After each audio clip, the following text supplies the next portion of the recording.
There's a kind of silence that doesn't feel empty. It feels sacred, like the still air before a thunderstorm, like standing in the wings just before the curtain rises. It's not absence, it's anticipation. And maybe that's what you're feeling right now. Not boredom, not failure, but preparation. You're not broken, you're becoming. And that uncomfortable in-between space you're standing in, that strange stillness wrapping around your life like fog, it's not a breakdown. It's the soul whispering that something deeper is coming, something so real it needs you to be emptied first. Because you're not who you used to be, and yet you're not quite sure who you're becoming. The soul's quiet awakening. You've felt it, haven't you? That growing disinterest in things that once lit you up. The way your old goals feel like costumes that no longer fit. The sudden, almost jarring realization that the dreams you once chased so fiercely now sit quiet unnamed in the corner of your heart. It's disorienting. Some days it feels like you're unraveling at the seams. Other days it feels like you're standing at the edge of something massive, but invisible. This is not chaos. This is the sacred space between no longer and not yet. The soul doesn't shout when it's transforming, it whispers. Through weariness, through restlessness, through those vivid, surreal dreams and odd urges to start over. Burn bridges, change your name, disappear for a while. Not because you're lost, but because you're shedding.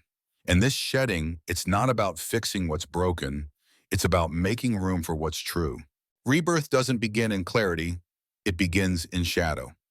By the end of this video, you'll see the deeper signs, the ones hidden beneath motivational quotes and surface-level inspiration. Because this isn't about manifesting success. It's about recognizing that your soul is preparing you for something far more meaningful than a checklist of achievements. Carl Jung understood this. He said that rebirth does not begin in clarity. It begins in shadow. The process, he called it individuation. It's not a self-help phase. It's a sacred unraveling.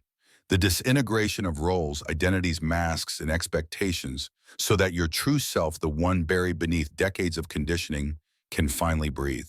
And what often triggers this process, that subtle discomfort you're feeling right now, that inexplicable sense that life is asking something more from you, but offering no clear instructions. Jung wrote, "There is no coming to consciousness without pain, because to be reborn, the old self must die." This isn't about success. It's about integration. This is not about finally getting it together. The best chapter of your life won't be measured by accomplishments or accolades. It will be measured by integration. When the parts of yourself you were taught to fear become allies instead of enemies. When the child you once were is no longer exiled, but embraced. When your identity stops being a performance and becomes a presence. This is the luminous stage, where your outer life finally mirrors the depth and truth of your inner world. So if life feels uncertain right now, if it feels confusing, hollow, strange, or quiet, you might not be losing yourself. You might be standing at the threshold of your soul's most radiant chapter yet. Let's explore the signs. Sign 1, the things that once satisfied you no longer do. It begins subtly. The job that once felt like purpose now feels like pantomime. The conversations that once entertained now feel empty. The pleasures that once lit you up no longer reach you. At first, it feels like numbness. You wonder if something's wrong with you. You try to snap out of it. You push harder, try to reignite the thrill, but it doesn't work. It's like waking up one morning and realizing you have outgrown your favorite childhood outfit. Not because it was bad, but because you've simply outgrown it. Jung called this the beginning of ego detachment. The false self, the persona you've worn for safety, for approval, for identity, begins to lose its grip. The masks you put on to fit in, to prove your worth, to meet expectations, they start to itch. What once fed your ego now feels artificial. The applause no longer nourishes. The titles no longer define you. The trophies feel like clutter. But this shift isn't clean. It's messy. Before the new comes, there's a shadow. The sacred disillusionment. Disillusionment creeps in. Apathy follows. Maybe even grief. Because the ego doesn't go quietly, it mourns its own fading relevance. And the hardest part, letting go doesn't immediately give you a new identity to hold. You're in between. Too far from the old to return. Too uncertain of the new to move forward confidently. But this discomfort, it's sacred. It means your soul is expanding. It's clearing space. What once nourished your survival can no longer nourish your evolution. The hunger is still there, but now it's a hunger for something more meaningful, more aligned, more real. This is not a collapse. It's a molting, a shedding of an old self that can no longer carry the weight of who you're becoming. You might feel emptier, but you are more honest. You might feel lonelier, but you are closer to truth. So if life feels strangely dull, strangely quiet, don't rush to fix it. Don't reach for the old distractions. This is a sacred pause. Let it empty you because something deeper is arriving. Sign 2, you're meeting parts of yourself you've avoided for years. It doesn't come with drama or fire. It comes like a whisper, a strange dream that stays with you all day, a burst of emotion you can't trace, a memory that rises from nowhere, a reaction that seems too strong for what triggered it. And suddenly, it's as if a long locked room in your psyche opens and the light spills into places you thought you'd sealed forever.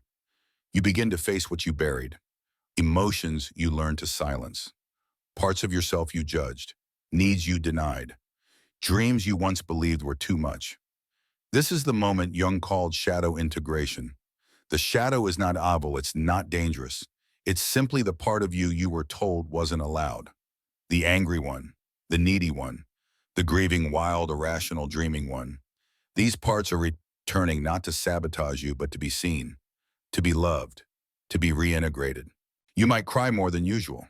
You might feel overwhelmed by emotion. You might feel like you're unraveling, regressing, losing the stable version of yourself you worked so hard to build. But this isn't regression. It's reintegration. Your soul isn't asking you to go backward. It's asking you to go inward, to reclaim what you once had to abandon, to welcome home every piece of yourself that was once exiled in order to survive. On the outside, it may look like discomfort, but on the inside, it's healing. You're no longer willing to live fragmented. You're no longer okay with wearing masks to keep others comfortable. You are remembering how to be whole.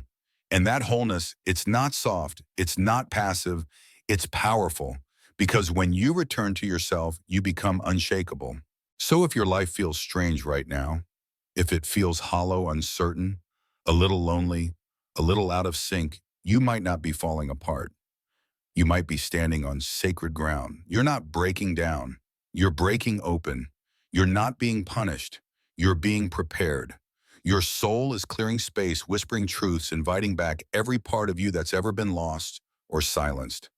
And the path forward, it doesn't start with certainty. It starts with honesty, with stillness, with listening, and with the courage to believe that this strange silent chapter might be the beginning of the most luminous transformation of your life. You're not falling apart. You're falling inward. There's a kind of descent that doesn't mean defeat, a falling that doesn't signal failure. You are not crumbling, you are collapsing into yourself. And in that inward free fall lies the center of your power, the part of you that doesn't need fixing, only remembering. So if you are facing yourself more deeply than ever before, if the mirror has become more than just a reflection and is now a doorway, don't turn away. You're not being tested. You're being reunited with the fragments of your soul that were waiting for this moment to come home. And now they're knocking. Sign 3, life feels like a series of strange synchronicities. You glance at the clock, 11:11, again. A song plays that perfectly mirrors a thought you had seconds ago. You overhear a stranger say something so eerily precise it feels like the universe itself whispered it through them, just for you. You dream something strange, and within days it unfolds in waking life like a scene already written. Coincidence? No. You feel it in your bones. These moments are too perfect to be accidental. Carl Jung called this synchronicity meaningful coincidences that have no clear logical cause, but whose timing and symbolism are so exact they demand your attention. It's not fantasy. It's not your imagination running wild. It's your soul scattering breadcrumbs on the path ahead. The language of the soul. According to Jung, synchronicity happens when your inner world, the dreams, fears, desires, and unconscious truths aligns with your outer reality. The shift begins within, and then suddenly, the world starts echoing back your truth, not logically, but symbolically. You don't receive answers in paragraphs or instructions.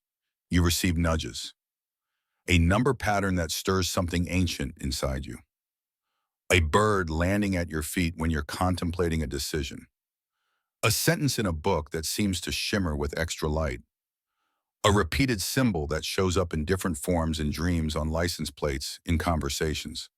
These are not hallucinations. They are invitations. This is symbolic living. And when you begin to live with depth, when you integrate your shadow, honor your dreams, and trust your intuition, the world begins to mirror that same depth back to you. What was once chaos becomes rhythm. What was once noise becomes melody. You're not lost, you're being led. The more synchronicity appears in your life, the closer you are to a threshold. It could be a major decision, a shift in identity, a spiritual upgrade you didn't know you were ready for. The signs will rarely make rational sense. They won't fit into charts or formulas, but they'll ring with a kind of truth that bypasses logic. They speak to the gut, not the mind. They arrive with that subtle, sacred knowing, the kind you feel rather than understand. This is not magical thinking. It's symbolic intelligence, and it's how the soul speaks. The universe doesn't shout. It whispers. The soul doesn't broadcast its guidance in flashing lights. It moves in symbols, patterns, dreams, and uncanny timing. Are you listening? You may be tempted to brush it off, to dismiss the strange alignments, to explain away the goosebumps, the déjà vu, the dreams that bleed into reality. But if your life suddenly feels like it's speaking in riddles, don't ignore it. That's not confusion. That's communication. Follow the signs, even if you don't yet know where they lead. Because you're not wandering aimlessly, you're answering a quiet, persistent call toward the life your soul has been dreaming of all along. Sign 4, you're both excited and terrified. Imagine this, you're standing at the edge of a great cliff. The air is electric. The view before you stretches endlessly, breathtakingly into possibility. Your heart pounds not with fear, but with recognition.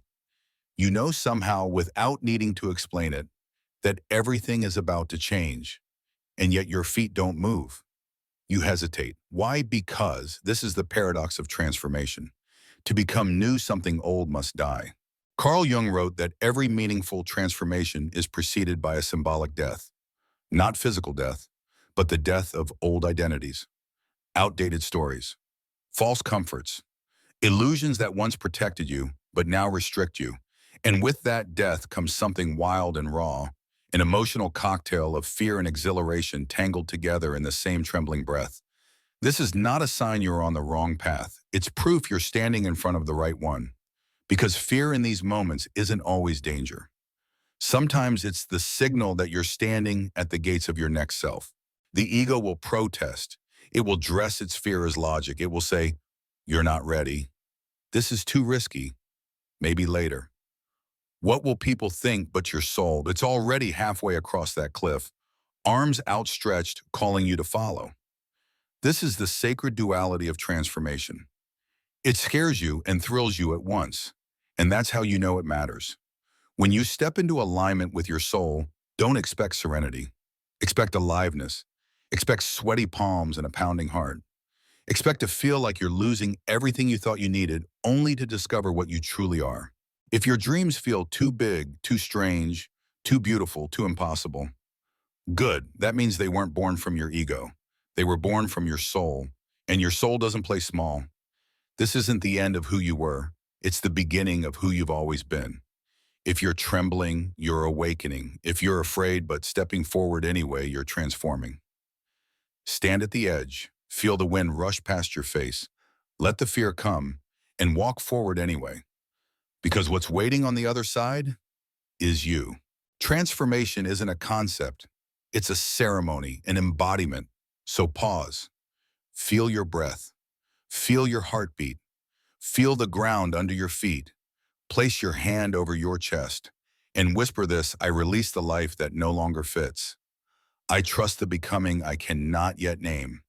Now breathe, not for who you were, but for the version of you that is quietly rising from the silence. Tonight, light a candle not in mourning but in honor. And in your journal, ask yourself, 1, what have I outgrown? What part of me is trying to emerge, even if I don't yet understand it? What am I afraid to leave behind and why? Because this isn't about becoming someone else. It's about coming home to who you've always been. You are not behind. You are becoming. The shedding you feel, the aching, the quiet, the disorientation, it's not regression, it's resurrection. Your soul is stretching. Your path is shifting. And the version of you that's arriving, they've been waiting for this. The most luminous chapter of your life won't begin in a spotlight. It will begin in stillness, in trust, in letting go of who you were in order to honor who you're becoming. If you feel afraid and alive in the same breath, you're not lost. You're on the verge. And just beyond that edge, a life that finally feels like home. Welcome to Cyphoria, where endings are sacred thresholds. And the next version of you is already rising.